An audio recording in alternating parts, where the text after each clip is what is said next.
Bismillahirrahmanirrahim. Assalamualaikum warahmatullahi wabarakatuh. Semangat pagi. Pagi, Pagi, pagi, pagi, pagi. pagi. Puji syukur kita panjatkan kehadirat Tuhan Yang Maha Esa atas limpahan karunia-Nya ya Bapak Ibu. Sehingga Bapak Ibu kita semua dapat berkumpul dalam agenda mingguan kita di komunitas Sejuta Senyum Pensiun dalam agenda webinar Sejuta Senyum Pensiun yang alhamdulillah hari ini sudah terlaksana 95 batch. Luar biasa sekali Bapak Ibu yang konsisten tiap Jumat sudah bergabung bersama kita semua. Dan kemarin saya menghubungi Mas Yodi ya, alhamdulillah beliau bisa hadir dalam sesi kita pada hari ini dan kita akan mengangkat tema strategi menjual makanan rumahan agar tetap cuan di tengah persaingan.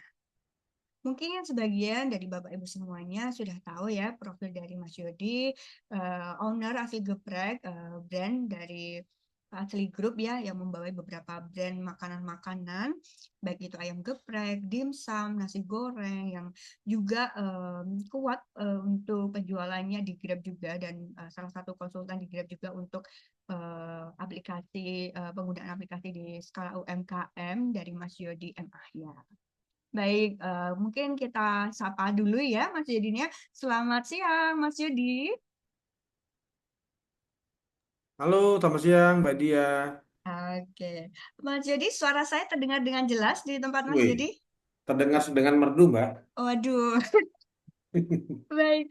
Mas Yudi, terima kasih ya sudah berkenan hadir dalam sesi hari ini. Siap, sama-sama. Dan mungkin kita mengangkat tema ini karena lagi-lagi Mas Yodi, soal kuliner ini tuh tidak akan habis karena selalu berkembang tiap waktunya ya Mas ya. Iya, Dan terbukti beberapa saya sudah share untuk undangan ini di grup-grup training ya Bapak Ibu. Mayoritas beberapa ngejapri saya, Mbak ini bisa nggak kalau saya share ke istri saya atau ke anak saya yang lagi jualan di rumah? Oh boleh, tentu saja. Jadi memang komunitas ini semoga manfaatnya bisa dirasakan oleh tidak hanya oleh Bapak Ibu peserta, tetapi yang kemarin mungkin saat training istrinya atau anaknya yang materinya masih berkorelasi dan bisa untuk diambil, silahkan join dan ini free untuk tiap Jumatnya ya Bapak Ibu. Dan kali ini oleh Mas Yodi yang akan menyampaikan, nanti Bapak Ibu silahkan setelah ada materi bisa langsung ditanyakan ya Mas Yodi ya.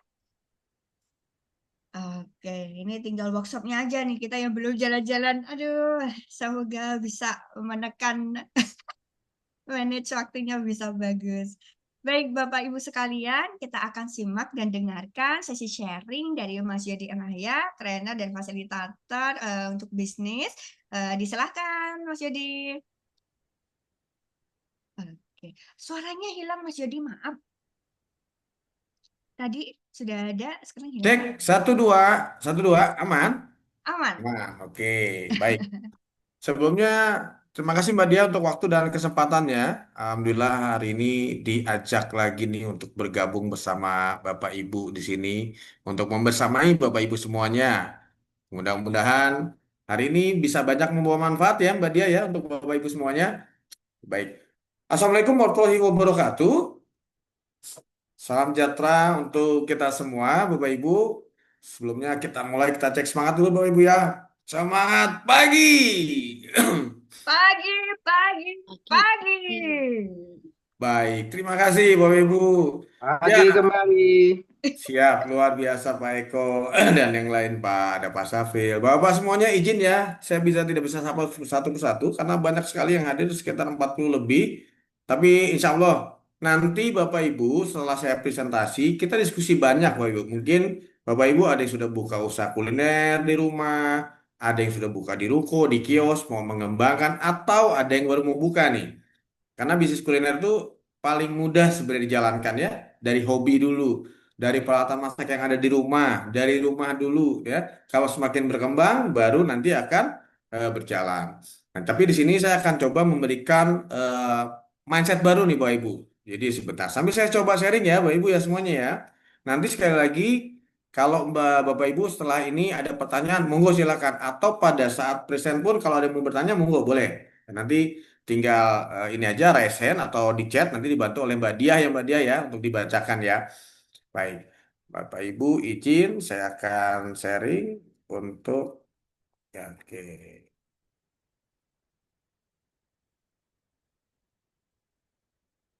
Nah, di sini materinya sangat simpel sebenarnya. Jadi mau buka usaha kuliner tapi nggak tahu mulai dari mana. Nah, ini yang paling penting nih. Biasanya kan, Mas, saya pengen buka usaha, pengen jualan deh, jual makanan deh. Soalnya saya jago loh, Mas, saya enak loh bikin nasi uduknya gitu kan. Wah, saya jago bikin sambel. Mas, istri saya enak deh soto rawon, sop apa, rawonnya. Oh, Mas, istri saya jago bikin sop iga. Cuma kadang-kadang bingung nih, mau dari mana mulainya kan gitu kan.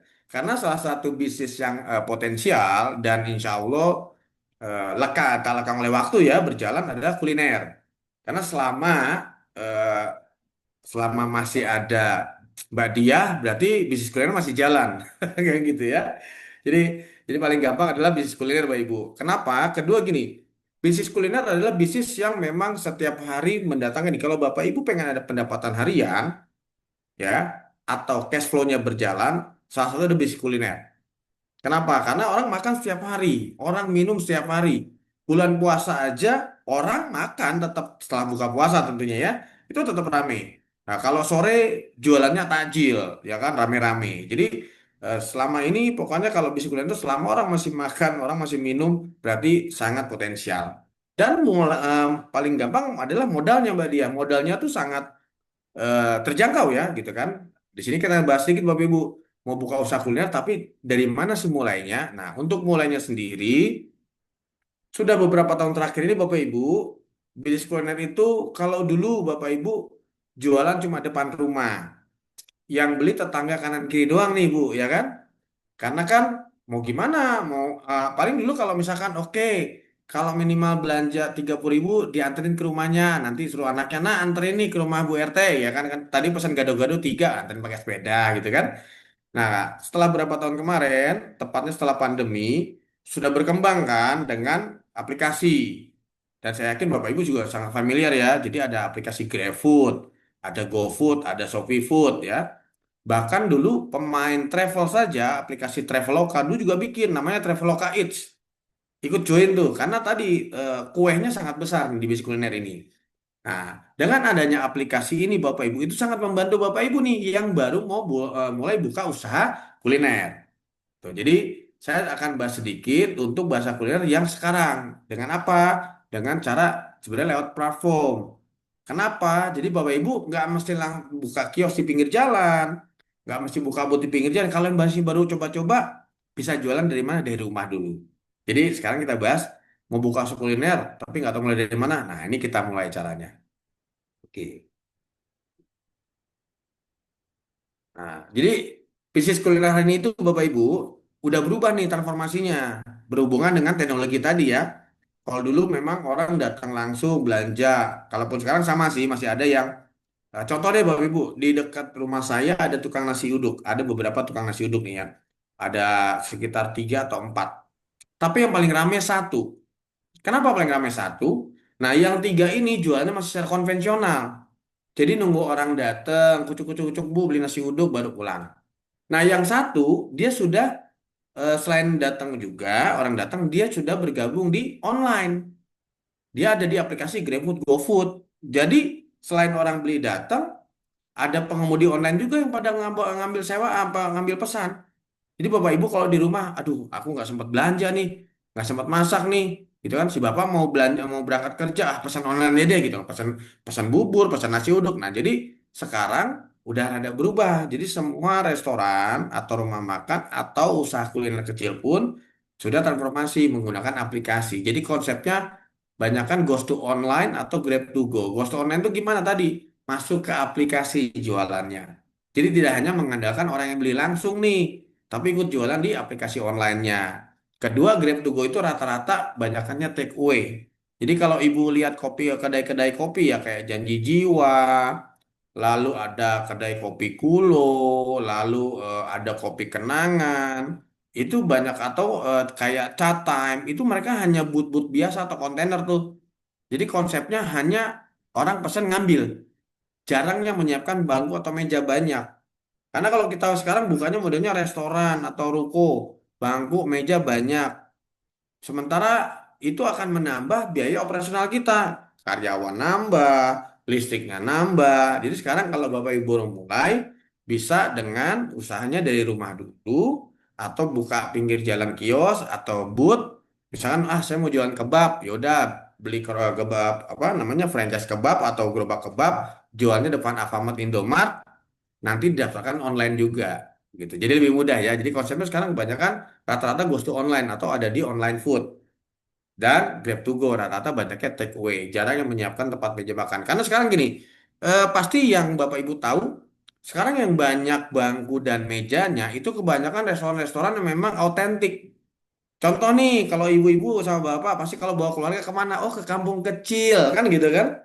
Karena bukan buat makanannya, lebih banyak buat apa nyarinya? Nyari suasananya, kan gitu. Kalau Mbak Dia mungkin dengan pasangannya kemana? Oh, ke Kopi Nako, ada di puncak. Karena apa? View-nya bagus gitu kan. Kopinya sih sama aja rasanya kan. Jadi kebanyakan kalau yang konsep restoran atau kafe atau rumah makan yang besar itu, selain itu mereka bisa menjualkan suasana. Ada lagi di puncak, Bapak Ibu, di puncak ada namanya Kembali ke Alam.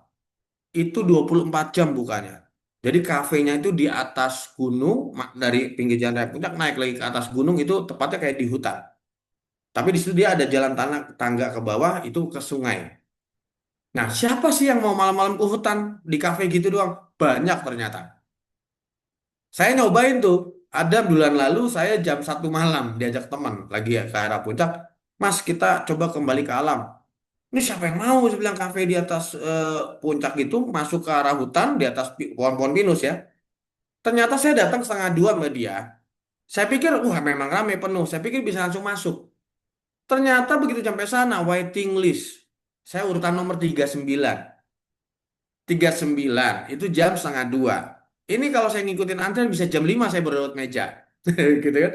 Karena apa? Di situ dia jual suasana. Nggak mungkin orang habis makan langsung pergi. Habis makan, pesan satu, ngobrolnya 2 jam, 3 jam, ya kan? Jadi itu karena apa? Menjualnya suasana. Nah, jadi kalau memang Bapak Ibu jualan makanan atau minuman memang yang sehari-hari, biasanya tempatnya lebih kecil karena orang habis makan pulang. Habis makan pergi. Kayak jualan bakso. Ya habis makan bakso atau mie ayam di warungnya jarang tuh nongkrong sampai sejam 2 jam. Ya habis makan pedas selesai bangun, ya kan? Apalagi panas, gak ada kipas segala macam kan gitu. Tapi kalau Bapak Ibu datang ke tempat kopi, tempat suasana begitu ya jajannya sekali nongkrongnya 3 jam 4 jam gitu kan. Apalagi anak-anak Gen Z ini kan. Pertama pesan kopi gitu kan. Udah 2 jam gak enak dia pesan lagi kentang, french fries gitu kan. Nambah jam lagi kan lumayan dapat wifi juga gitu. Jadi makanya itu bedanya. Untuk Bapak Ibu mulainya dari yang kecil dulu aja. Jadi konsepnya beda Ibu. Kalau memang Ibu mau yang ada bangku atau meja harus jelas konsepnya kemana. Biasanya lebih jual ke suasana. Jadi kayak kampung kecil kenapa rame? Ya kalau makanan Sundaannya sih ya standar aja sih ya, terlalu enak juga enggak. Tapi suasananya kan ada saung-saungnya, ada kolam ikannya kan gitu kan. Jadi suasana kekeluargaannya. Kadang-kadang kita bawa orang tua makan bareng di situ kan kayak gitu gubuk-gubukannya. Ada yang agak mahal, ada namanya mangking kayak gitu. Kayak gitu ya Bapak Ibu ya. Oke. Selanjutnya nih perbedaannya nih Bapak Ibu, perbandingan bisnis konvensional sama online. Jadi kalau Bapak Ibu cuma jualan tanpa didaftarkan ke aplikasi online, itu pasar terbatas. Tadi saya bilang contohnya, oh Mbak dia jualan gado-gado di rumah, nasi uduk lah pagi di rumah sama sore. Tapi konvensional, ya nanti yang beli orang cuma datang doang, orang tetangga atau yang lewat yang datang. Nah, yang satunya lagi jualannya pakai online juga, dia offline-nya, online-nya juga ada sama-sama jualan di rumah. Nah, bayangkan hari itu pagi hujan dari pagi nih gak berhenti. Nggak usah deras deh, hujannya rintik-rintik lah gerimis gitu. Mungkin yang Mbak Dia akan sepi nih, karena apa? Kan dia nggak ada di online, jadi pasar terbatas. Sedangkan yang online, ya walaupun orang nggak datang, oh hujan nggak jadi datang deh, saya ngorder aja lewat online. Nah, tetap ada penjualan, gitu. Dan pasarnya tuh gini, kalau yang konvensional tanpa online, dia hanya yang beli ya tetangga kanan kiri lah. Tapi kalau pakai online pasar lebih luas, bisa sampai keluar perumahan atau keluar kampung kita tuh jaraknya 3 kilo sampai 4 kilo 5 kilometer gitu ya. Jadi customer datangnya di banyak arah tuh. Terus resikonya juga lebih besar kalau misalkan kita jual langsung, kalau kita langsung yang pegang ya. Kita langsung pegang aja kadang-kadang orang banyak yang beli, kita main masukin atau uang jatuh atau apa kan gitu kan.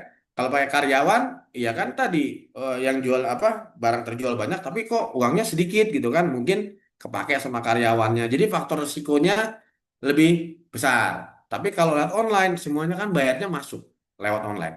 Nah, makanya juga sama, saya yakin Bapak Ibu sering jalan-jalan, nggak usah jauh-jauh mungkin ke LRT atau MRT ya. Rata-rata di sana aja, apalagi di Duku Atas nih. Tuh banyak sekali tukang dagangan tuh di Duku Atas, LRT Duku Atas ya, MRT sama LRT Duku Atas. Itu sekarang rata-rata Bapak Ibu bisa lihat, tukang batagor, tukang cimol, tukang es teh, semuanya udah nyiapin kris. Bener nggak? Jadi bayar belanja 3.000 aja atau 5.000 udah pakai kris semua tuh. Nah, jadi sama Bapak Ibu juga harus menyiapkan. Nanti di warung sekarang kalau Bapak Ibu buka, ya siapkan kris juga. Karena saya saja hampir rata-rata nggak pernah bawa uang cash. Karena emang nggak punya uang ya. Jadi saya dibeli itu sama Mbak Dia. Jadi rata-rata sekarang juga tadi bedanya sudah rata-rata hampir semua tukang dagangan kaki lima aja sudah pakai kris.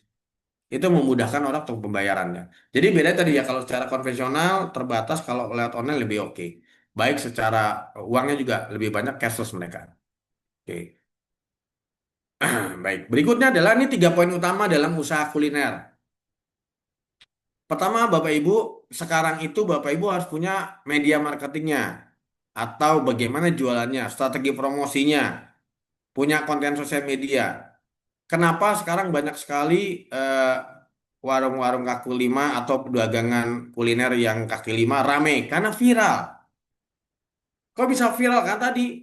Di videoin, ya kan? Kalau enggak gitu susah, Bu. Ya, Ibu terkenalnya cuma orang segitu aja. Tapi kalau Ibu aktif atau anak-anaknya aktif dibikin akun sosial media, di TikTokin, dia masukin ke TikTok, jualan secara online, terus juga Bapak Ibu dibikinin. Itu di TikTok ada namanya ayam nagih, Bu. Ayam nagih itu jualannya di lantai 2, itu pakai pakai mic. Jadi kalau driver datang itu dia ngomong di pagar, pencet mic, ngomong pesanan GF nomor sekian, nanti dianterin di atas pakai tangga. Nah, kok bisa orang bisa tahu pesan kan tadi? Karena dia ada promo-promo di sosial media. Jadi Bapak Ibu naikin di mana? Contoh nih, Bapak Ibu buka ini catering di rumah atau pesanan nasi bungkus atau kue-kue untuk ulang tahun untuk acara. Gimana promosinya? Selain dari WA, kan sosial media WA ya, pasang status di WA nih. Cara jualnya bagaimana? Lalu pasang juga di Facebook. Masuk ke grup-grup perumahan. Kan banyak nih grup perumahan Sunter. Masuk situ tawarkan. Kan? Jadi butuhnya sekarang seperti itu. Ini poin pertama. Nah, poin kedua itu dalam hal pelayanan Bapak Ibu. Ini buat online maupun offline ya. Kadang-kadang gini, kita buka kalau soal resep saya nggak bahas resep ya Bapak Ibu. Pasti resep Bapak Ibu semua udah bisa bikin. Ini yang kita bahas bagaimana cara mulainya dan akhirnya bisa jalan. Rata-rata orang buka kuliner itu kenapa gagal? Karena tidak ada SOP, Bu. SOP menu, Bapak Ibu. Contohnya gini, oh kalau Mbak Dia yang bikin, kalau pesan sop iga, dagingnya banyak. Lengkap lagi, ada tomatnya, ada kondimen-kondimennya. Tapi kalau mesennya yang bikin Mas Yodi, oh dagingnya dikit, nggak ada tomatnya, seenaknya dia. Jadi kadang-kadang kita benih ya, wah pesan nasi gorengnya kalau si bapaknya yang bikin enak, tapi kalau ibunya yang bikin nggak enak. Nah itu karena nggak ada SOP menunya. Itu penting, Mbak, Bu. Apalagi kan kadang-kadang ibu-ibu yang mohon maaf ya, saya juga sama istri saya gitu, Bu. Kalau masa kalau moodnya lagi enak nih ya, wah enak. Kalau lagi sambil cemberut, wah nasi gorengnya ya begitu rasanya. Tapi kan tetap bilang enak ya, daripada saya tidur di luar kan. Jadi tetap bilang enak. Jadi makanya tetap harus ada bagaimana kita bikin standarisasi menu. Walaupun cuma di rumahan gitu kan. Lalu bagaimana SOP pelayanan online-nya? Jadi kalau ada driver online datang, apa yang harus kita lakukan itu juga dibuat.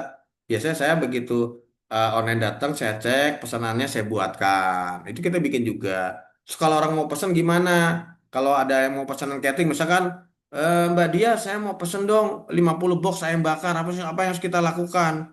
Jangan langsung oke oke aja, oke oke buat kapan buat ini oke siap ya jam berapa nih oke langsung ngerjain. Pada ada SOP-nya minimal DP 50%, ya kan? Terus kedua, sebelum hari H pelunasan harus dibayar dulu sebelum diambil. Nah, itu harus bikin, Bu. Karena sekarang juga banyak sekali Bapak Ibu penipuan-penipuan. Nih kan saya tahu nih, Oh, saya lagi jalan lihat ada spanduknya. Mbak Dia, misalkan terima pesanan kue-kue untuk acara. Ada nomor teleponnya kan di spanduk, saya telepon aja atau saya WA, Mbak, saya mau pesan ini ya, eh, 500 box kue, harganya berapa? 10.000, oke Mbak, bisa dipesin nggak? Oke, ini Pak, boleh DP dulu, boleh DP, dia kirimlah bukti transfer. Nah, kadang-kadang kita langsung percaya tuh Bu, padahal ternyata bukti transfernya editan. Nah, pada saat kita udah drama atau enggak, kalau enggak DP langsung dilunasin. Berapa totalnya Mbak Dia? 500.000 Pak. Oke, saya transfer ya. Nah, dia transfer, 500 masuk ya Mbak. Pada saat baru masuk, tahu-tahu sudah ada driver ojol yang datang di depan rumah kita atau restoran kita. Mbak, saya mau ngambil pesenannya. Nah, kita kan nggak sempat ngecek ya. Kita kasihlah makanan kita. Begitu dia pergi, begitu cek uangnya nggak masuk. Ternyata nipu. Nah, jadi harus ada juga ada SOP-nya. Gimana kalau pemesanan pastikan begitu dia DP, kita cek dulu di mobile banking kita. Udah masuk atau belum? Gitu. Karena sekarang banyak sekali penipuan-penipuan kayak gitu. Kita juga harus tahu nih harus seperti apa. Terus kalau misalkan bisa diantar SOP paket antar makanan, kita bisa antar ya minimal belanjanya 50.000. Kalau belanja 50.000 kita bisa anterin gratis gitu karyawan kita yang antar. Nah itu juga dibuat. Ini 3 poin utama ya intinya SOP. Ketiga review nih. Nah review ini sangat penting Bapak Ibu. Jadi contohnya misalkan Bapak Ibu baru mau jualan, itu minta review. Minta review jangan sama suami Bu. Karena suami kalau masakan istri nggak berani bilang nggak enak, pasti enak. Jadi mintanya sama siapa? Sama tetangga, sama teman kantor. Enak gak nih makanan saya? Kalau enak, saya mau jualan soalnya. Nah gitu. Kalau mas suami dibilang enak gak? Enak mah gitu kan. Nggak berani jawab enggak itu. Bahaya soalnya. Nah review juga penting. Kita cari testimoni dari pembeli atau dari orang-orang terdekat kita. Ini 3 poin utama dalam pondasi kita ngebangun usaha kuliner Bapak Ibu ya. Nah, ini contohnya Bu ya. Ini sih kita lihat lah dari platform ini GrabFood yang paling tinggi, lalu aplikasi restoran sama telepon. Nah, ini rata-rata pesanan ya Bu. Jadi jarak terdekat pengguna dengan outlet itu sebenarnya rata-rata orang belanja itu di jarak paling banyak tuh justru di antara jarak 0,5 kilo sampai 2 kilo itu banyak yang beli dari kita. Ini beberapa saja Bu. Dan paling banyak biasanya jam makan siang sama jam makan malam. Jadi Ibu juga harus tahu nih, tergantung menu makanannya. Wah, saya jualannya ayam bakar, mau bukain tapi sore aja. Ya, ya paling dapat jam makan malam doang. Padahal jam efektif apa jam makan siang, gitu kan? Ibu harus tahu jam-jamnya. Beda juga sama saya jualan bubur, Mas. Bubur bayi. Jualannya jangan siang, ya pagi. Karena siang kalau bayi makannya kan pagi-pagi gitu. Jadi kita tahu. Nah, tapi ini biasanya maaf. Ini adalah jadwal yang terbaik orang-orang biasanya beli makanan, maupun online maupun offline. Ya, biasanya jam makan siang sama jam makan malam gitu. Nah, itu persiapannya salah satunya gini Bu, kalau mau buka usaha kuliner ya, persiapannya apa? Pertama kita analisa nih kompetitor kita. Misalkan gini, saya mau jualan mie ayam juga. Saya cari mie ayam yang paling enak di dekat rumah saya. Mana sih yang paling enak dari yang terdekat dari outlet kita? Oh, ini yang paling enak ya kita datengin. Kita datengin, kita apa yang di sana datengin, kita beli. Jangan cuma datang ngeliatin gini doang depan warungnya dia ngeliatin gini sangkain kita jadi satpol PP nanti ngeliatin mau gusur. Datang kita beli. Kenapa kita beli? Kita beli biar kita tahu. Oh harganya 15.000 ya semangkok. Oh porsinya segini. Oh bakso kecilnya 3, yang besar satu. Oh iya. Nah kita perhatikan itu. Terus kita coba rasanya. Terus kita lihat kebersihan outletnya, foto produknya, bannernya, nama menunya apa, lalu ada promo apa. Jadi intinya kita analisa kompetitor. Selain itu kita cek juga rasanya. Jadi kita tahu. Ya mau jual nasi uduk misalkan. Ya, kita cari dekat situ biasanya nasi uduk mana. Oh yang rame nasi nasi uduk Bu RT tuh. Kenapa sih rame? Dia enak nasinya, pulen wangi. Terus pakai kasih bawang goreng banyak banget. Nggak pelit kalau ngasih bihun. Kalau ngasih sambal juga nggak pelit, minta nambah dikasih. Kalau di sana, oh kalau dibuat dabah dia minta nambah sambal cemberutin. Katanya sambal mahal, cabe gitu kan. Nah, kita awasi tuh gitu kan. Jadi kita tahu. Nanti kita mau ngambil poin yang mana. Jadi intinya kita juga harus cari, jangan main buka-buka aja Bapak Ibu. Udah, mah buka aja, langsung beli spanduk gede, pasang di depan. Kita nggak ngawasin. Ternyata makanan kita sama dengan tetangga kita yang nggak jauh dari rumah kita. Dan ternyata makanan dia lebih enak. Nah, itu bahaya. Jadi sebelum buka, Bapak Ibu mau jualan apa nih? Nah, dicarilah analisanya. Maksudnya gampangnya gini aja. Kalau mau jual martabak, cari martabak dekat Ibu yang enak, mana sih yang paling rame. beli biar tahu harganya, porsinya, rasa gimana. Jadi kita tahu pas mau jualan gitu ya. Nah, itu yang lalu berikutnya kita lokasi nih. Nah, lokasi penting Bapak Ibu, lokasi outlet. Kalau Bapak Ibu beli buka kulinernya misalkan di rumah, wajib daftarin ke online. Karena pasti yang beli tentang kanan kiri kan, kalau nggak ada online yang usahanya mati. Kalau lewat online, Bapak Ibu kan kalau pesan di GrabFood, GoFood, Bapak Ibu nggak tahu kan ini di rumah atau di warung. Banyak yang di rumah Bu, gitu. Jadi yang itu yang pertama. Yang kedua, kalau mau bukannya kios-kios kecil atau but-but kecil kayak misalkan es teh nih, es teh poci atau kebab ya kan atau burger atau cappuccino cincau, paling gampang di mana? Di terasnya minimarket. Jadi di terasnya Alfamart, Indomart itu rata-rata sebulan 700.000 ya sampai 800.000 sebulan. Nah, cari lokasi di situ. Kenapa?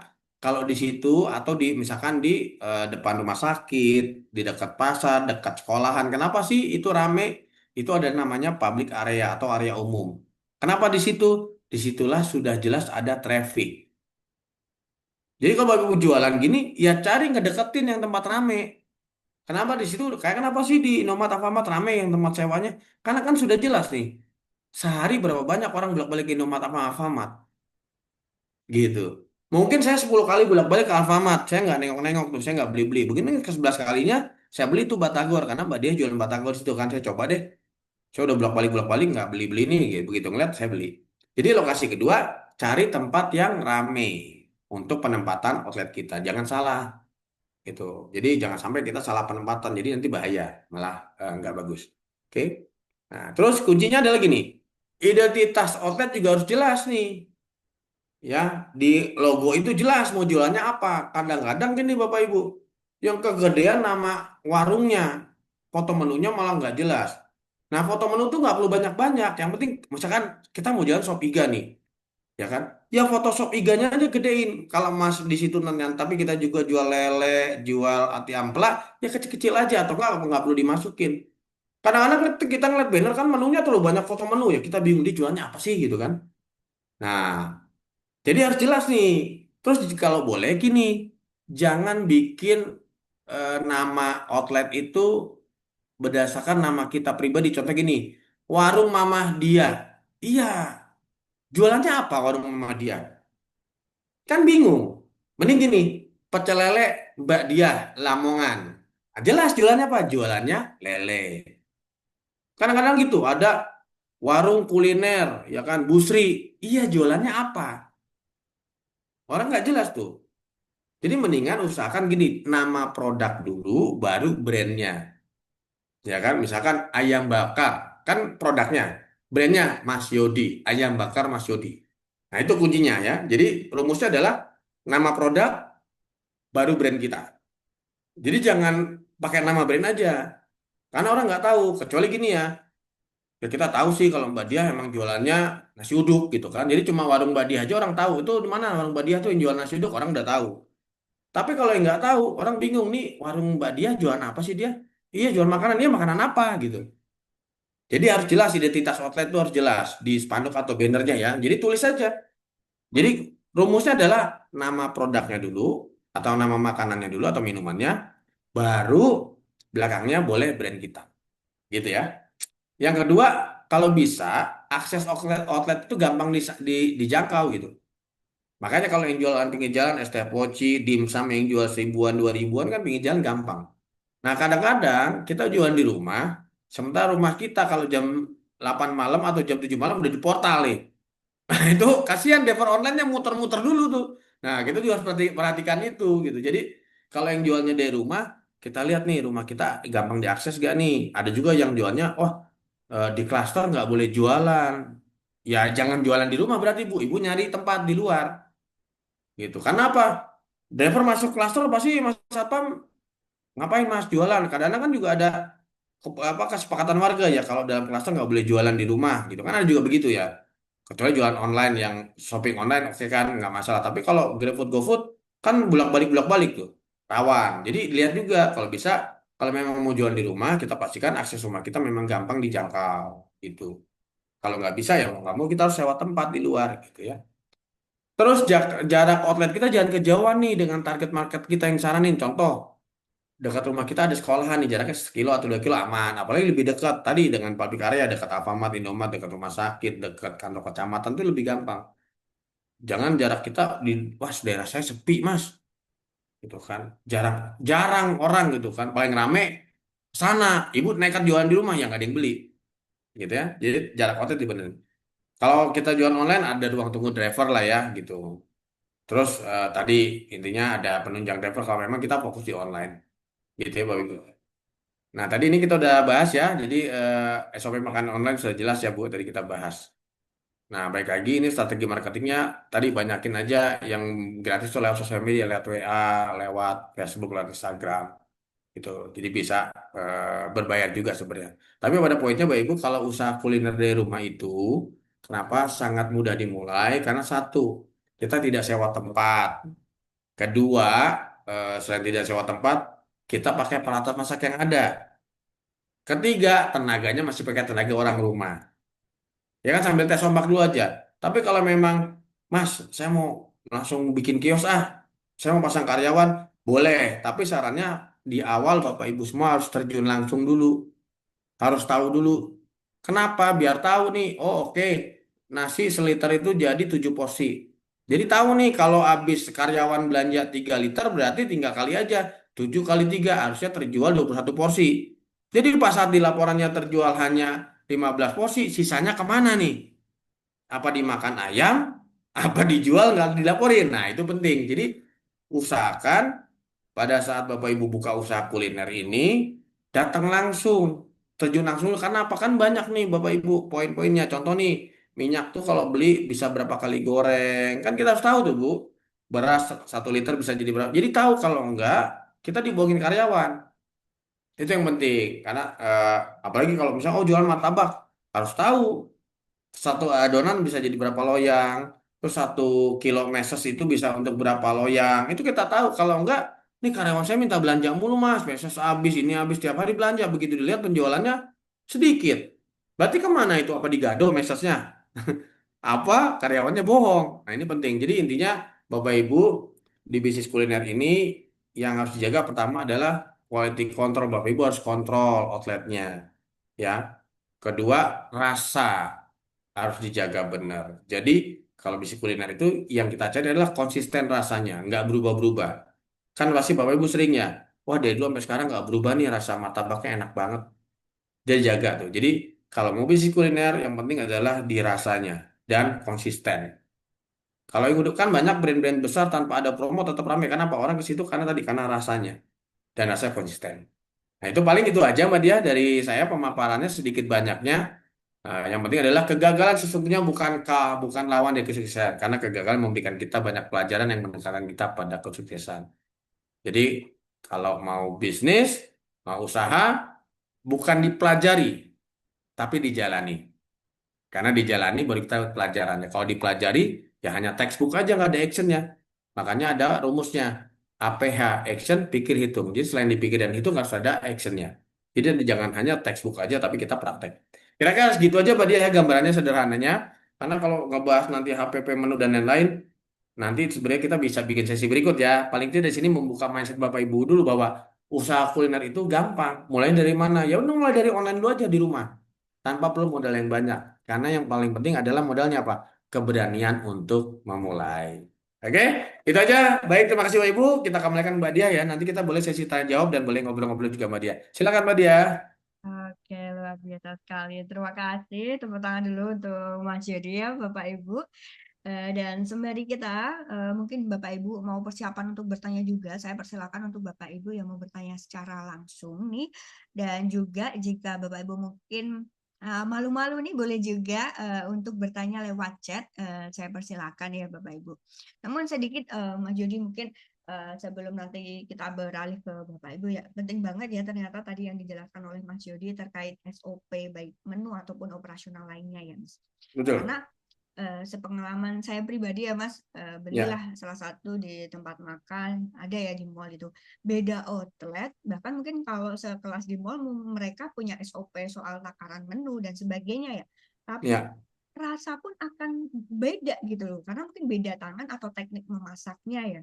Sehingga penting banget itu aja dengan SOP yang udah dijaga ya, SOP masakan yang udah dijaga, apalagi yang Betul.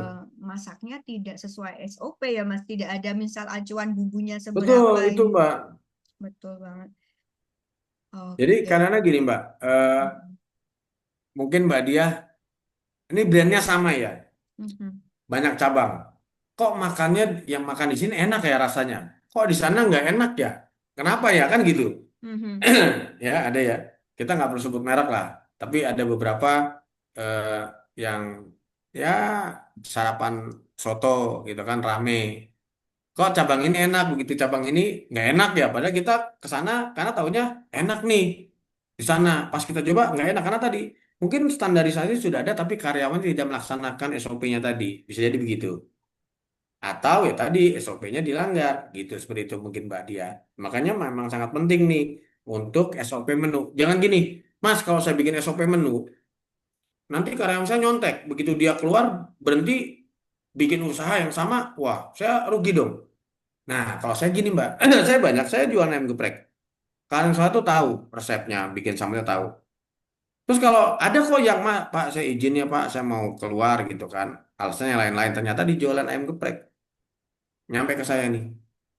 Saya marah, enggak. Saya malah senang.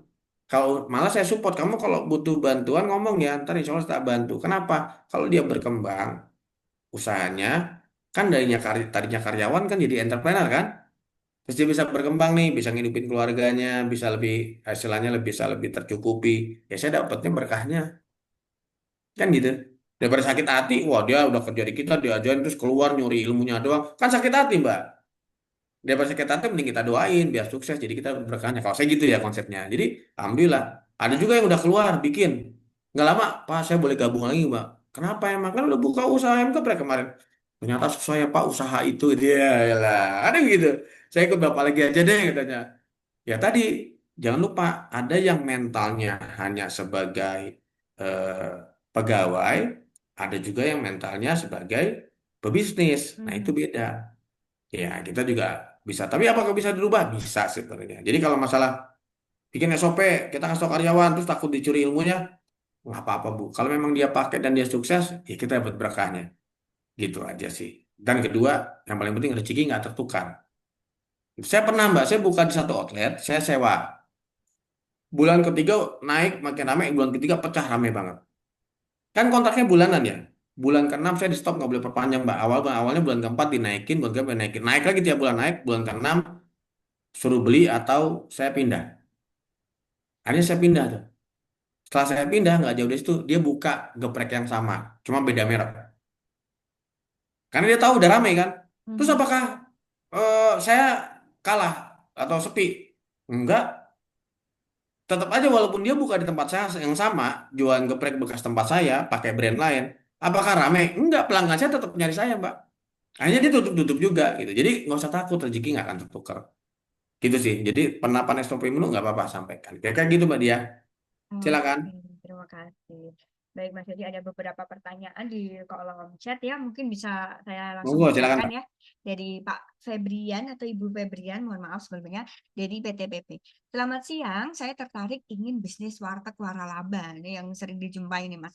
Bisa diceritakan bagaimana memulai dengan mencegah untuk tidak rugi? Terima kasih. Mungkin bisa langsung dijawab dulu, Mas, sebelum nanti kita akan beralih ke pertanyaan selanjutnya. Baik, Bu Febrian ya. Terima kasih Bu pertanyaannya. Tertarik untuk berbisnis waralaba warteg ya. Biasanya yang yang warna hijau ya, hijau kuning ya, lampunya terang-terang ya kan.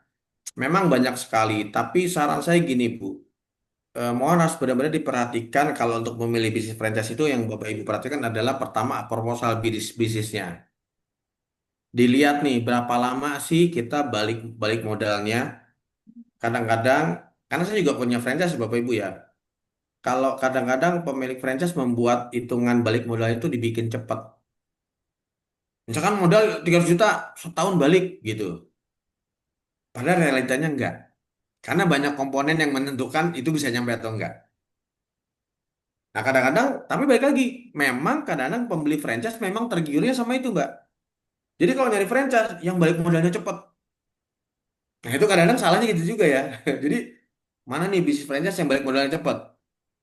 Nah, sebenarnya yang harus dicari adalah mana bisnis franchise yang memberikan hitungan balik modalnya secara real, sesuai dengan kenyataan.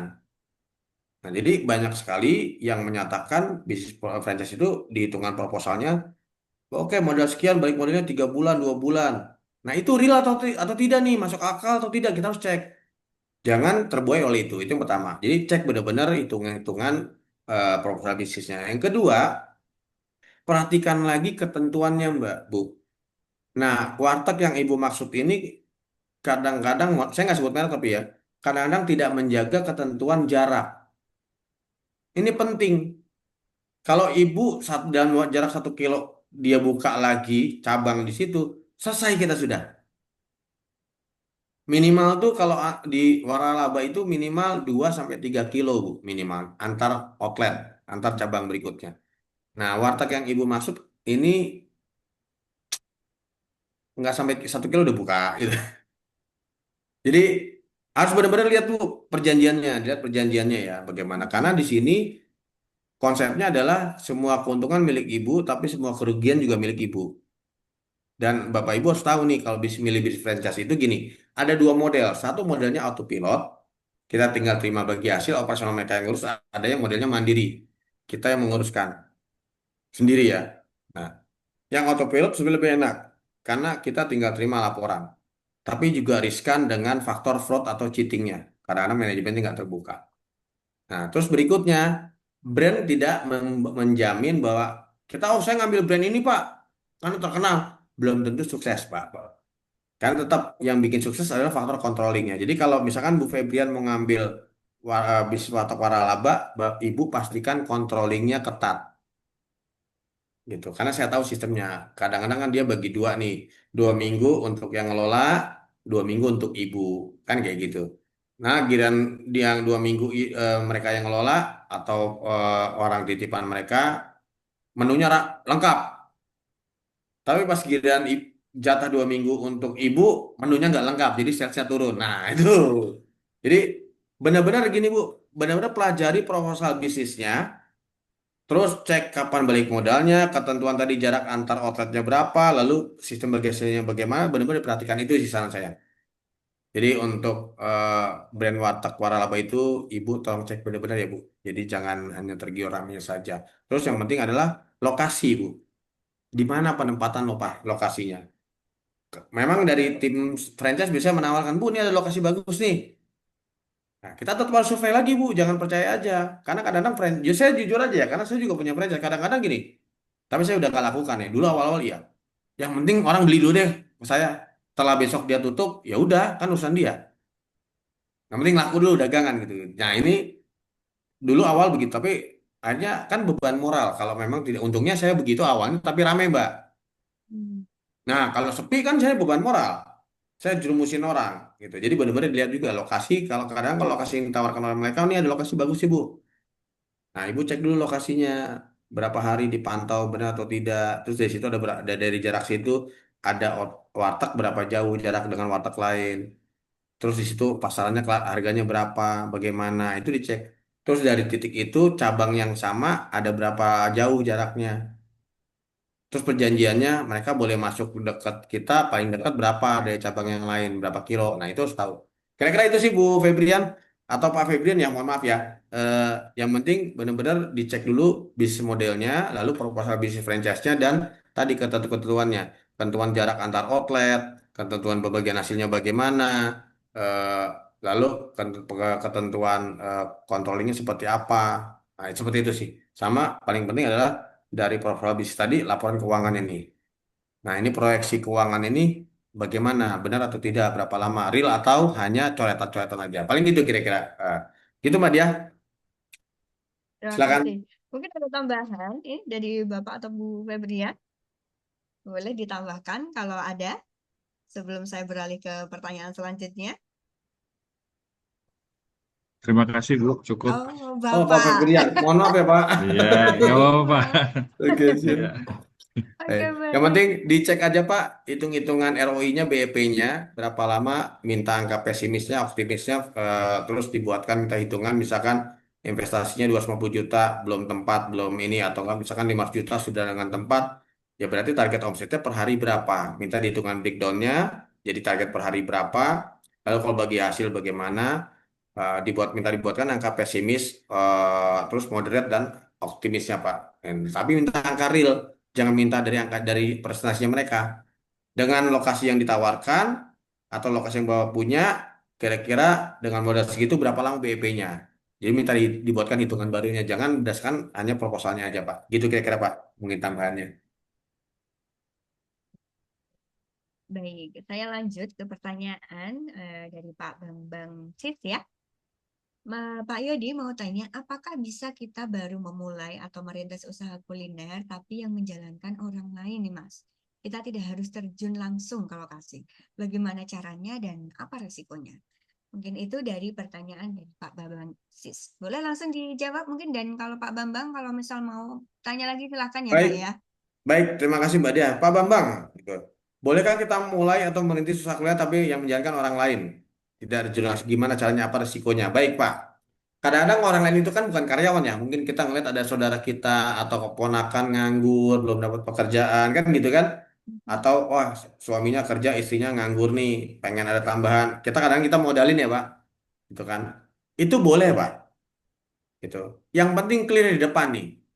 Jadi saya agak spill dikit. Jadi sebenarnya di kantor saya itu Pak, eh, sekarang 60 dulu sih 80% ya. Sekarang 60% itu karyawannya ini keluarga istri semua.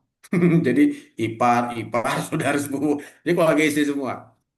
Orang bilang, kok bisa sih Mas katanya itu keluarga istri malah kerja di situ semua. Saya bilang, ya bisa. Karena tetap saya dari awal kita clear ya. Memang kita saudara nih, ya kan. Tapi di sini saya proporsional. Kalau benar saya kasih reward, kalau nggak benar mohon maaf, ya saya cut. Saya clear. Dan saya bilang sama istri, kamu jangan marahin saya kalau saya tegur saudara kamu. Jadi clear Pak, Bu. Jadi jangan sampai karena, aduh nggak enak, ntar kalau ditegur tuh anaknya si Bude, ntar Budenya ngomel. Nah, udah nggak bisa, jangan.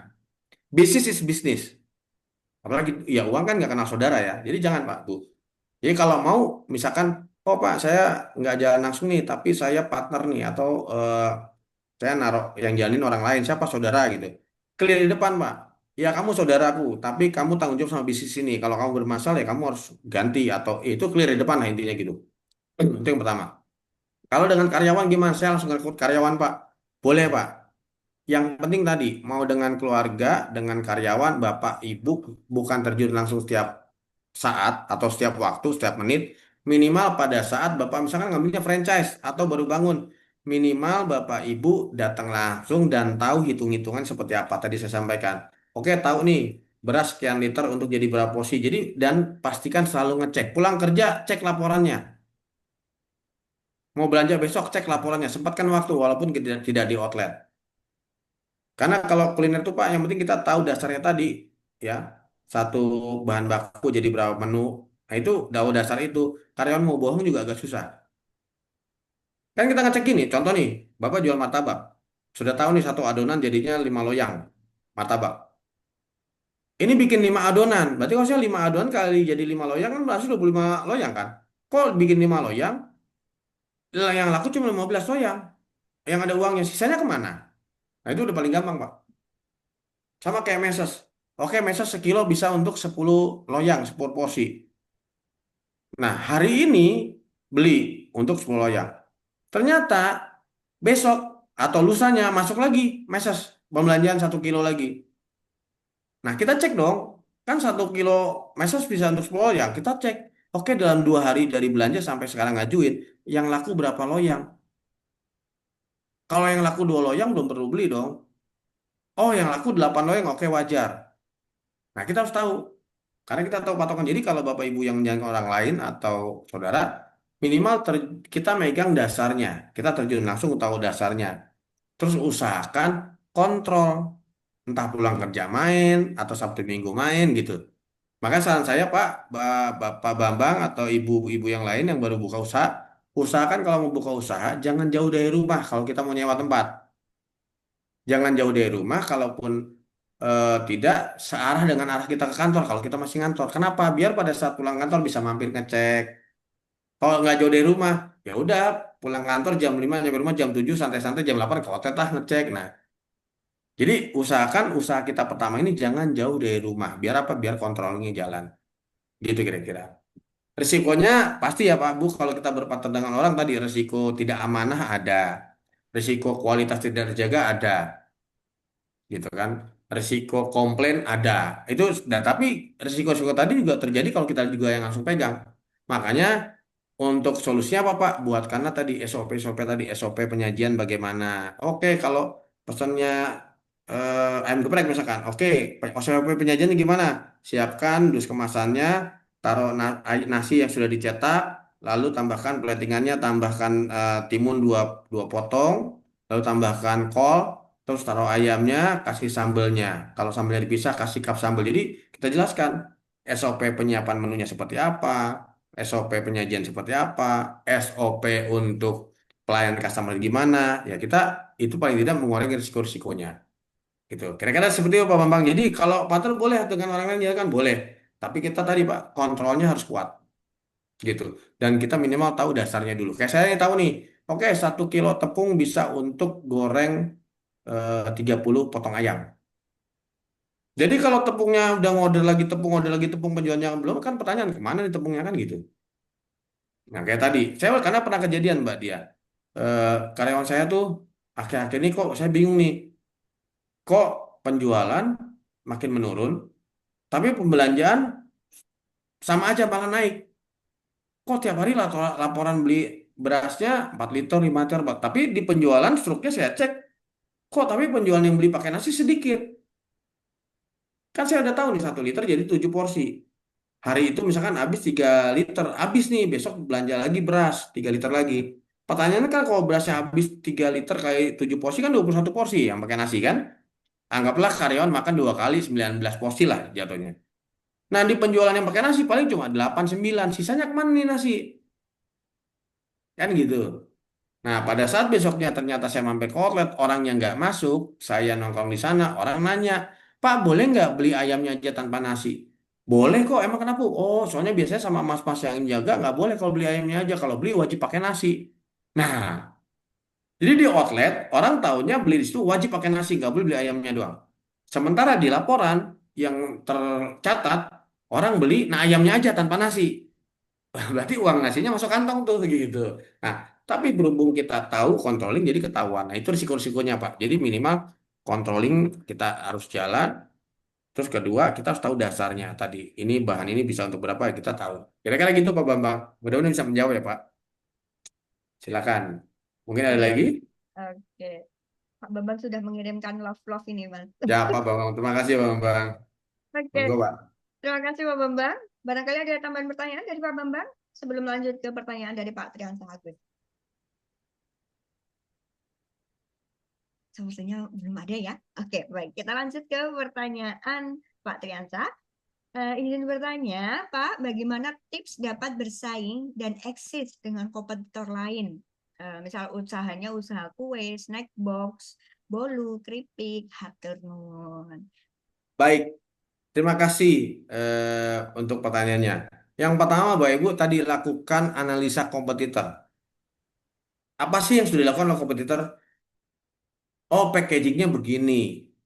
Oh, promonya begini. Oh, harga jual begini. Oh, dia bikin paket bundling.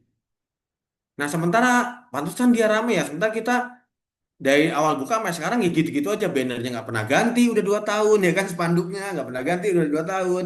Nggak ada promo apapun gitu kan. Menunya apa produknya itu aja nggak ada penambahan. Nah, ya sudah wajar kita terempaskan oleh kompetitor. Jadi, bagaimana tipsnya? Bapak Ibu silakan cek ke beberapa kompetitor, lihat yang rame. Kenapa sih bisa rame? Oh, ternyata dia varian menunya, varian snacknya atau kuenya banyak ya. Terus dia siap sebulan sekali atau 2 bulan sekali ada snack baru nih, entah bolu atau setiap ada yang lagi viral di situ ada gitu kan. Oh, misalkan martabak dari karet ada di tiba-tiba dia gitu kan. Jadi ikutin tren.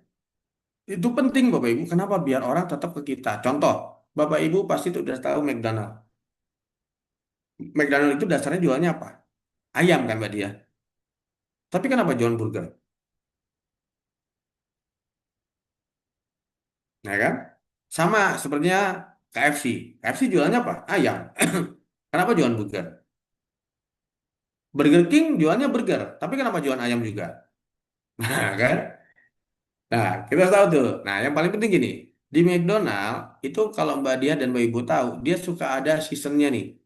Oh, sekarang lagi ramenya kemarin BTS. Wah, iya kan grup musik BTS lagi. Wah, kemarin rame kan booming kan. Banyak Gen Z itu pada ngantri tiketnya. Dia bikinlah menu dengan menu-menu BTS. Kenapa? Biar orang-orang penggemar BTS beli menunya mereka. Nah, ini kan dilakukan apa? Biar menjaga secara marketingnya, biar orang loyal sama kita, nggak kemana-mana. Jadi biar Bapak Ibu bisa bersaing dengan komputer tadi, dilihat nih komputer melakukan apa sih, ada menu-menu apa aja, ada produk apa aja sih dia. Oh dia tiap bulan suka ada produk baru nih, menu biasanya kue-kue yang lagi viral di situ ada, gitu. Terus kedua, oh kalau snack booknya di sana buka 24 jam, bisa pesan dadakan. Nah itu kan salah satu ininya, ada namanya unique selling point atau nilai jualnya atau ada value nilai nilai lebih dari kita. Nah, Bapak Ibu juga cari gimana caranya kita punya USP atau pembeda atau nilai lebih kita dari kompetitor lain. Nah, caranya tadi tipsnya gimana biar bersaing dan eksis di kompetitor lain. Bapak Ibu datengin kompetitornya yang terdekat dan yang rame. Diperhatikan tadi bagaimana dekorasi tokonya, bagaimana bannernya, terus di banner itu sudah ada promo apa saja. Misalkan suka ada diskon 20% ya kan untuk produk-produk tertentu. Itu kan kenapa dilakukan itu kan bisa kita kasih untuk apa? Untuk menu-menu yang sudah mau expire. Ya kan? Kita jual lebih murah atau 50% gitu kan. Nah, coba Ibu Bapak Ibu lihat apalagi kedua apa yang dilihat bagaimana servisnya. Bagaimana pelayanan di outletnya si Mbak-mbak yang jagainnya gimana? Kalau kita nanya, "Mbak, di sini mana kacang Bali?" No, sono. Kan? Mbak, di mana kacang? Oh, di sini Mbak Bali, silakan ini kacang Balinya. Mbak, kalau keripik singkong balado mana yang pedas? Oh, ini gitu. Mbak, kalau mesen kue ulang tahun bagaimana? Gitu kan. Oh, bila silakan. Nah, itu yang dilakukan. Jadi kita cek dulu. Jadi ada namanya ATM, amati, tiru, modifikasi. Jadi kita amati nih kompetitor kita, apa sih yang dilakukan? Promonya, pelayanannya, produknya. Lalu kita tiru, kita bawa ke outlet kita dan kita modifikasi. Nah, benar sekali itu. Inovasi tidak henti, benar. Karena kita inovasi terus, kita lihat apalagi ya kampanyenya. Daftarkan di online. Sekarang apa? Rata-rata, Pak, Bu, jualan toko snack kue gitu juga banyak yang nge-live di online. Daftarkan di TikTok Go. Jadi orang setiap datang ke situ, dia masukkan ke TikTok Go, orang bisa datang beli pakai voucher. Wah, itu inovasi terus tuh dan mengikuti perkembangan zaman. Nah, itu penting, go digital. Kalau mau bersaing Pak, Bu, tadi banyak sekarang yang pada jualan live. Di sini tetangga saya ada dekat kantor itu dia jualan kue snack Pak, jualnya bal-balan Mbak. Jadi ada keripik balado, ada kacang jualnya bal-balan tuh. Terus sama dia di packing lagi per 20, harganya 20.000. Setiap hari datang langsung sedikit Mbak, tapi setiap hari tuh Mbaknya makingin terus kemana Mbak? Ini Mas jualan di Shopee, rame di Shopee. Mereka live, siang tuh live, ini kacang balado, ini. Itu tadi inovasi dalam hal penjualan, dalam hal produk gitu ya. Jadi benar sekali Pak, inovasi nggak ada henti dalam hal marketingnya, produknya, R&D ya, atau kita riset menu-menu baru, apalagi nih yang kita masukkan gitu. Kira-kira gitu ya, Bapak Ibu. Tipsnya jadi intinya lakukan ATM amati tiru modifikasi, lalu inovasi terus, R&D terus untuk produk-produk apa yang mau kita jual. Dan jangan lupa ikuti perkembangan zaman. Sekarang sudah bukan zaman cuma aplikasi GrabFood Kupon, sudah ada yang namanya TikTok Go. Ada TikTok Voucher. Nah, gimana caranya? Belajar nih gimana biar bisa jualan situ. Kira-kira gitu Mbak Dia. Silakan Mbak Dia kembali lagi. Terima kasih Mas Jody dan terima kasih pertanyaan Pak Trianta. Ini Pak Trianta dari MFI Cilegon ya Mas Jody. Jadi kemarin tuh Ya, siap. saya sempat pas jemput di Cilegon, sedikit cerita saja. Pak Trianta ini membawa produknya nih untuk bekal dari Cilegon ke Bandung waktu itu kita training dan luar biasa enak sekali. Jadi mungkin nanti dari Bapak Ibu di daerah Cilegon kalau mau pesan silakan ke Pak Trianta nih Oh sekalian iya, nanti promosi. saya kirim alamat nih. Enak kemarin saya nyoba apa cheese sticknya ya. Oh, oke, oke, oke. Biasanya kalau Oke. cheese sticknya itu cheese stick keju, lalu ada Hmm. gabus keju, lalu juga ada biasanya kue sagunya yang keju. Wah, itu Mm-mm. laku-laku sekali tuh. Nah, satu lagi inovasinya Pak, biar bisa bersaing saya tambahkan lagi Mbak Dia. Dari Iya. packaging. Mm-mm. Salah satu kita mau menaikkan harga, rasa udah enak nih ya. Packagingnya kita percantik. Jadi kita harga Mm-mm. sama, rasa lebih enak kita, tapi packaging kita lebih menarik. Mm-mm. Nah, itu juga salah satu tipsnya biar bisa bersaing. Kenapa? Kadang-kadang orang beli bukan untuk dirinya sendiri loh. Ah, Mm-mm. aku pengen ngirim Mbak Dia tak orderin. Nah, otomatis kan dicari adalah kemasan yang menarik atau packaging yang menarik. Jadi salah satu tips yang bisa bersaing untuk kompetitor adalah kita perbaikin, percantik lagi packaging kita untuk bisa jualannya. Kira-kira gitu tambahannya. Gimana Silakan. nih? Eh, ini jadi luas sekali ya, makanannya tuh enaknya kemarin tuh. Jadi mungkin dari Bapak Ibu kalau ada yang usaha boleh disampaikan. Kita tuh ada program untuk membuat flyer usaha ya untuk Bapak Ibu semuanya. Tapi kemarin beberapa waktu belum jalan lagi. Jadi mungkin kalau Bapak Ibu ada usaha boleh dikirimkan ke kami. Kita kan ada ratusan grup training, bisa nanti untuk berjejaring ya. Apalagi mungkin kalau wilayahnya masih satu wilayah dan perlu untuk misal butuh apa, butuh ini, oh ternyata dari alumni MPP sendiri ada nih bisa support. Mungkin nanti bisa disampaikan di nomor admin yang biasa menyampaikan di grup ya Bapak Ibu untuk undangan webinar ataupun konten-konten yang biasa kita share tiap Senin. Mungkin itu. Baik, mohon izin saya akan lanjut ya di pertanyaan dari Pak Barata Putra.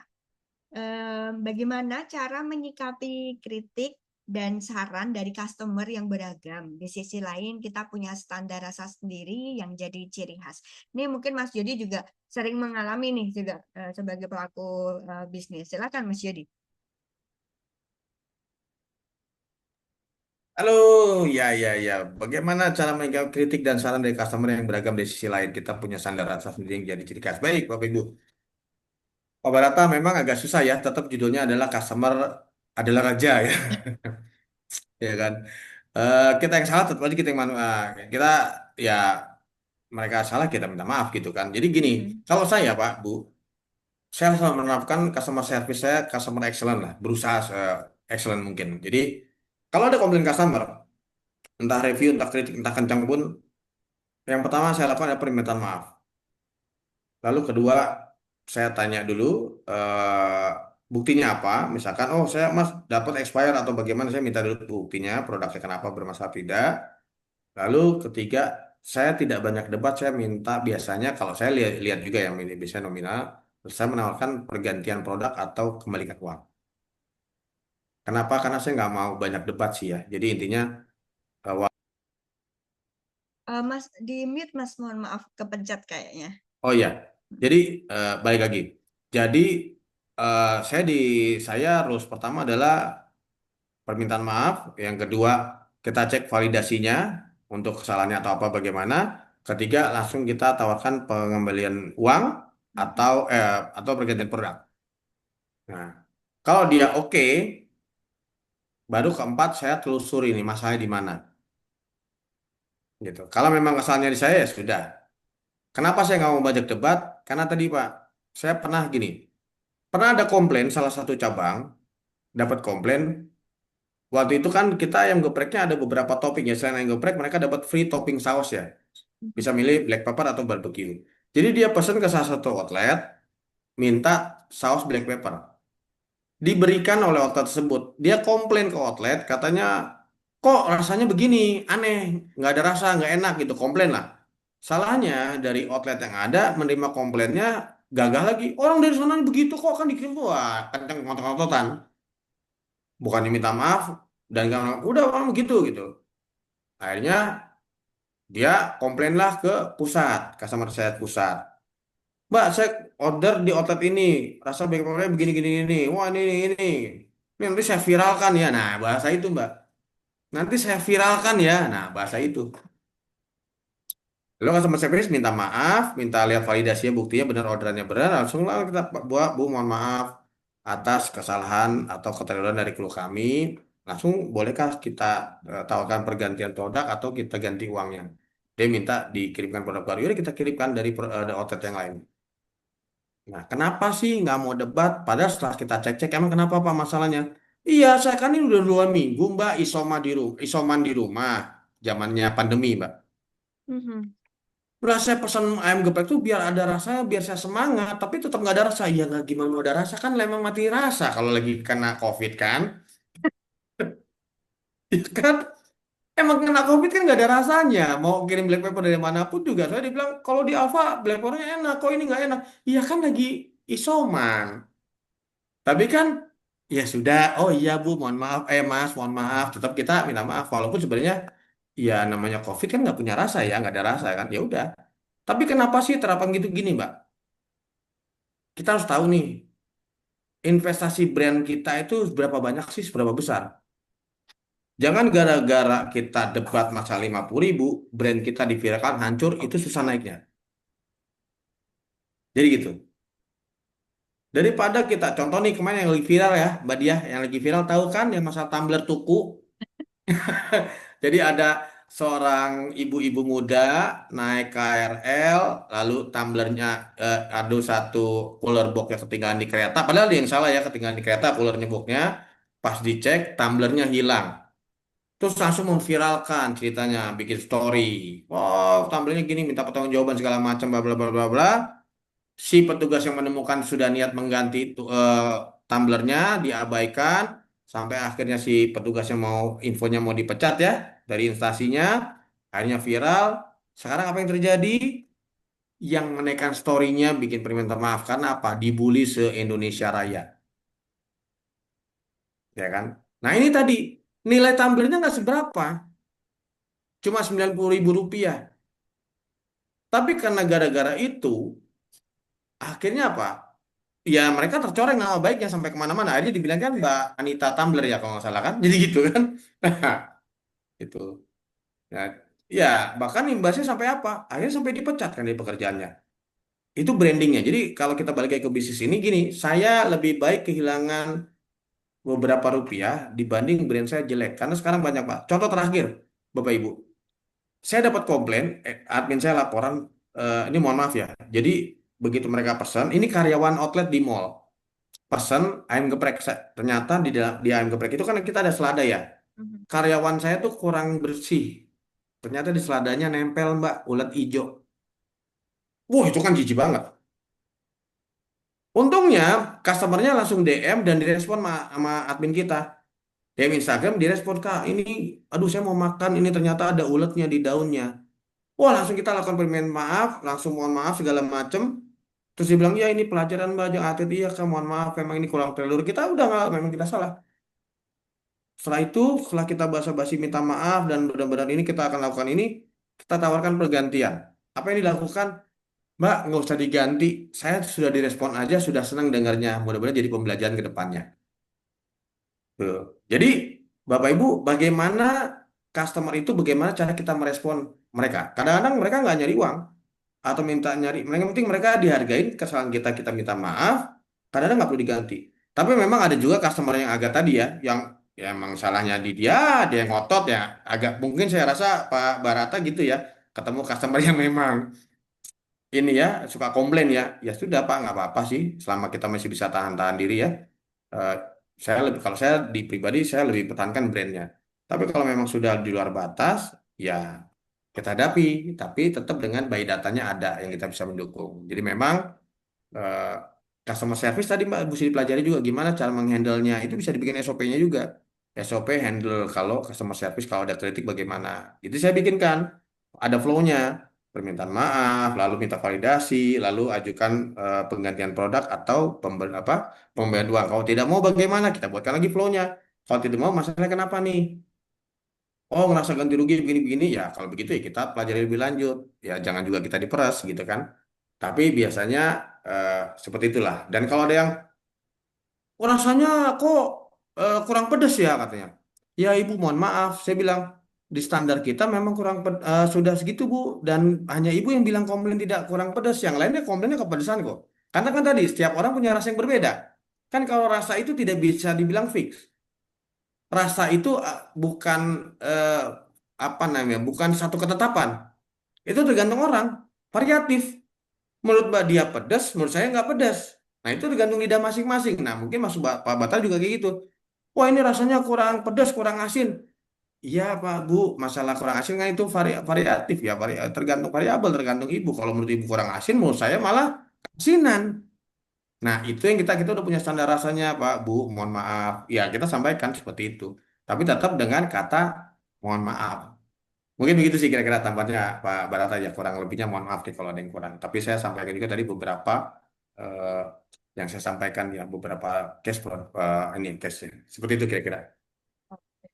Mungkin kalau tadi sedikit koreksi Mas, kayaknya yang Ya silakan. tumbler tuku tadi sekitar ratusan deh Mas. Dan untuk yang kedua 300.000 ya, tiga ratus ya ribu ya kalau nggak salah ya. kayaknya 300-an. Dan kalau itu tuku pintar untuk memanfaatkan momen bisa bagus banget ya Mas, itu sampai Iya, ada warna biru tantrum. langsung gitu. Kalau mau momen, tapi nanti kelihatan banget ngambil momen ya, ini ya Mbak apa namanya di atas penderitaan orang lain. Jadi gitu. Nah, ya sih tim marketingnya juga itu pasti berpikir Mbak, tapi mereka ngelihat nih faktor risknya. Kalau kita ambil momen ini, oke nggak ya? Akan jadi ini bumerang nggak ya buat kita? Mereka pasti mikir gitu juga sih. Karena ini momennya momen kurang asik nih. Kecuali kecuali karena kemarin kan sempat ada yang mengirimkan karangan bunga kan ke Oh. stasiunnya untuk dukungan si pegawai itunya. Tapi langsung diumpetin karena kan takut memperpanjang Mhm. gitu. Tapi balik lagi, ini sih sebenarnya tadi karena sekarang zaman sekarang kan netizen apa-apa memviralkan, apa memviralkan ya. Nah, kita harus tahu dulu nih, pada semua viralkan kita kuat nggak, siap nggak? Karena begitu salah, bumerang buat kita udah itu jejak digital nggak hilang. Selamanya dipanggil Mbak Diah Tumbler gitu ya. Gitu kira-kira. Oke deh. Oke, Baik. silakan Mbak Diah. Eh, Ya, Mbak, Silakan mau Pak. nyambung pertanyaan tadi bisa ya? Monggo Pak, silakan Pak silakan Pak. Barata. Monggo, monggo, Iya. Pak Barata. Monggo. Ya.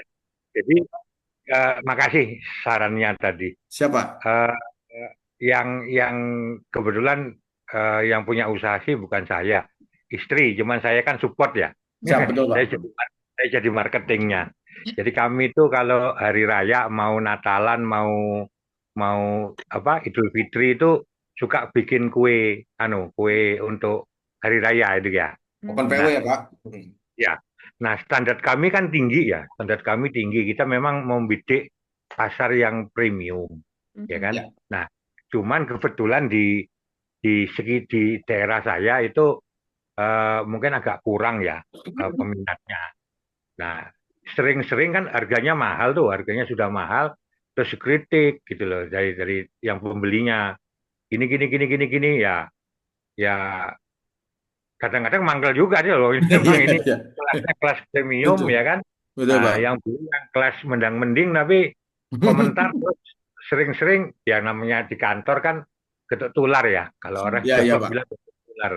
Nah, kadang-kadang mangkel juga tapi ya gimana gitu kan. Di sisi lain nyatanya ya laku kan. Betul, Ya betul, laku, betul. di tempat lain ya laku. Tapi malah permintaan banyak. Tapi ada beberapa yang saya nggak tahu motivasinya apa itu mengopinikan ke teman-teman sekitar, "Oh, itu mahal gini gini gini gini Oh, ya." iya, Itu iya. satu ya. Terus Oh, yang kedua paham. kemarin iseng bikin bebek goreng gitu. Mhm. Bebek goreng saya pakai resepnya yang dari Madura kan. Iya, iya Pak. Kebetulan di Makassar nggak ada. Iya, siap. Ya kan? Nah, cuman itu tadi yang namanya namanya orang Surabaya kan pasti Iya, asin ya. iya, Mhm. iya Pak, betul. Nah, jadi kalau dimakan pakai kalau digado itu ya nggak enak asin, tapi kalau dikasih nasi kan enak kan gitu. Betul. Nah itu, wah ini makanan kasinan ini gini gini. Ya, ya, ya, karena saya ini bukan pedagang, saya ini pegawai, apalagi anu apa punya kadang-kadang mangkal juga Iya, iya, iya jangkrik. Pak. Betul Pak, betul. Kira-kira itu ya memang nggak bagus. Tapi Iya, ini kan kami ini kan dari awal jadi pegawai itu mau pensiun tahun depan pensiun kan nyari-nyari peluang. iya. Mentalnya itu Iya, yang betul Pak. yang perlu Memang dirubah. harus kuat mental ini. Ya. Siap, Nah, siap Pak Barata. gitu. Makasih, makasih. Siap, siap Pak Barata. Terima kasih. Wah, ini tambah tambah nih. Berarti oke, saya jadi tahu kasusnya. Pertama gini, Pak. Kalau kita jual produknya premium, lalu orang bilang lah begini begitu kemahalan segala macam, gampang Pak simpelnya. Berarti dia bukan target market kita. Ya kan tadi kau mandang mending kan. Jadi harus ingat ini, Pak. Harus ingat Cimehong. Cimehong pertama kali viral kan jualan cendol kan harganya 150.000. Oh rame kan viral. Wah ini mahal banget sih gini-gini. Jawaban Cimehong apa? Ya udah berarti kan kamu bukan pasarku gitu. Kamu bukan target marketku. Ya, ya kalau masih bilang 150.000 mahal, ya kamu nggak usah beli karena itu nggak sesuai dengan kemampuan kamu gitu loh. Jadi ya kalau ada yang komplain ya berarti tadi Pak, ya kan memang bukan target market Bapak yang nggak usah dengerin juga. Kalau yang sudah beli komplain, baru kita dengerin. Kalau nggak beli komplain ya wajar Pak. Kan satu bisa mungkin, ya mohon maaf kan biasanya iri hati karena tidak mampu ya Pak, gitu kan. Bisa jadi gitu. Kedua balik lagi Pak, kalau bahan-bahan premium memang punya pasarnya sendiri. Buat orang-orang yang ya tadi kalau bahasa kerennya kau menang mending terus pengen beli premium nggak bisa beli akhirnya daripada malu nggak beli ya mending jeglekin kan bisa jadi begitu ya. Tapi bahan premium Bapak kalau jual bahan premium ya sudah Pak. Punya punya pasar sendiri kok. Jadi abaikan saja kalau menurut saya sih gitu. Nah, terakhir Pak, kalau tadi nih asin enaknya pakai nasi. Orang asin ya. Mungkin saran saya bisa Pak di kemasannya tambahkan stiker lebih lebih nikmat atau lebih pas disantap dengan nasi putih. Nah, jadi orang yang nggak ngerti, oh coba deh, oh iya asin pakai nasi, oh ya pas, oh berarti emang harus pakai nasi gitu. Mungkin tuh masukan ya Pak saran gitu. Karena orang yang tahu emang asin harus pakai nasi. Cuma kalau orang yang baru beli, dia kan nggak tahu nih Pak, oh ini asin loh. Tapi kalau sudah ada keterangannya lebih enak atau pas disantap dengan nasi putih. Nah itu orang jadi nggak, oh iya memang asin karena harus pakai nasi gitu. Nah itu juga boleh tambahannya seperti itu mungkin Pak Barata. Tapi sekali lagi Pak, pokoknya semangat terus Pak. Memang untuk Bapak Ibu semua untuk jadi entrepreneur yang paling pertama disiapkan adalah mentalnya. Nah ini mentalnya Pak. Jadi mentalnya itu harus mental juara, mentalnya harus tahan kena cibiran orang-orang lain, Pak. Yang penting kalau kita maju terus, toh kita nggak minta uang sama mereka kan? Nah, mentalnya dulu kuatin. Selama mental kita kuat, karena pasti akan banyak omongan dari tetangga kanan kiri, terutama dari internal juga. Kayak, Pak ngapain sih udah pensiun enak-enak aja lah, ngapain jualan segala macam kan? Ngapain usaha ini itu kan? Mentalnya harus kuatkan. Karena dengan mental yang kuat, insya Allah Pak, kita juga sehat, pikiran lebih tenang, lebih enak. Jadi kalau jadi pengusaha atau jadi pebisnis kuliner atau apapun itu, yang pertama yang memang mental. Nanti akan ada banyak yang ngejatuhin kita, baik secara fisik, secara internal, belum dari chat, belum di viral segala macam, yang mental kita kuatin. Kalau mentalnya kita gampang down, ya mendingan di rumah aja, jangan jual atau jangan apapun. Sekali lagi, Bapak Ibu semuanya siapkan mentalnya untuk jadi seorang mental pengusaha. Gitu. Silakan lanjut Mbak Dia. Oke, baik. Terima kasih pertanyaan dari Pak Barata. Mungkin saya akan persilakan satu pertanyaan lagi. Boleh secara langsung Bapak Ibu kalau mau ada yang bertanya sebelum kita tutup sesi perjumpaan kita pada siang menjelang sore hari ini. Silakan, ada yang mau bertanya secara langsung atau mungkin di kolom chat saya akan bacakan dari Bapak Ibu. Ada mungkin pertanyaan terakhir?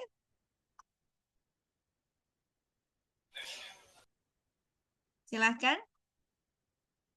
Sebelum kita tutup sesi perjumpaan kita pada hari ini. Oke, sebentar. Oke, tidak ada ya, Bapak Ibu. Baik, sepertinya sudah cukup juga karena mendekati waktu asar. Mungkin sebelum kita tutup perjumpaan kita pada sore hari ini, boleh Mas Jody untuk disampaikan sedikit closing statement terkait pembicaraan kita, topik kita pada hari ini. Sebelum nanti saya akan minta untuk kita biasa Bapak Ibu berfoto bersama dan saya akan sampaikan sedikit informasi dari skema persiapan pensiun. Mas Jody boleh untuk disampaikan closing statement-nya, Mas?